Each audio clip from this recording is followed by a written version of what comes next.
জিনের ভুয়া টিভিতে আপনাদের সবাইকে স্বাগতম। বাংলাদেশের বেশিরভাগ মেয়েরা বিটিএস আর্মি হওয়ায় তারা এখন ছাত্রী পোলাপানদের পাত্তা দিচ্ছে না। এই পাত্তা না পেয়ে কুত্তাগুলো না খেয়ে শুধু বিটিএসদের পিছনে ঘেউ ঘেউ করছে। অন্যদিকে টেপাজিবিনা যে কিনা মেয়েদের মন চুরি করায় তাকে গ্রেফতার করা হয়েছে। বিটিএস এর ছোট সদস্য কুকি তার বড় ভাইয়ের সঙ্গে মারামারি করছে। ছোট হয়ে কেন বড় ভাইকে মারছে এটা জানার জন্য সেখানে উপস্থিত রয়েছে আমাদের ভুয়া টিভির সাংবাদিক জিহাব সাহেব।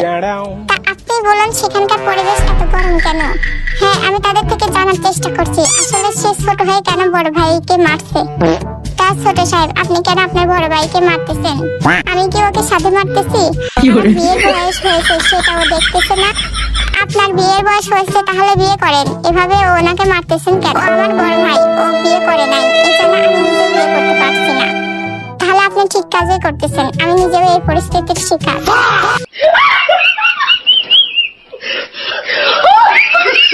স্ক্রিনে দেখানো এই যুবক যে কিনা ভিক্ষা করে খায় অথচ তার কোটি কোটি বউ। তার দাবি মেয়েরা তাকে দেখলেই নাকি প্রেমে পড়ে যায় আর তার সঙ্গে বিয়ে করতে চায়। এই যুবকটি আবার বড় মনের মানুষ, তাই সে কোনো মেয়েকে না করতে পারে না।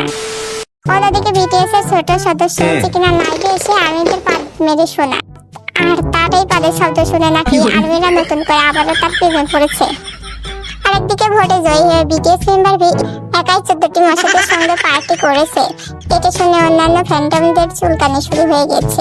তাদের ধারণা তাদেরকে ঠান্ডা মাথায় বাস দিয়েছে আর এদিকে এগুলো দেখে আর্মিরা মজা নিচ্ছে। এদিকে বিটিএস কে ভোটে হারানোর জন্য সব ছেলেরা এক হয়েছে, কিন্তু শেষ পর্যন্ত বিটিএস কে হারাতে পারে নাই। এটাই বিটিএস আর্মিদের পাওয়ার। তোমাদের কোন নিউজটা সবচেয়ে বেশি ভালো লেগেছে কমেন্টে বলো, আর এমন মজাদার ভিডিও পেতে ভুয়া টিভির সঙ্গেই থাকো। My name's B. I'm a good boy.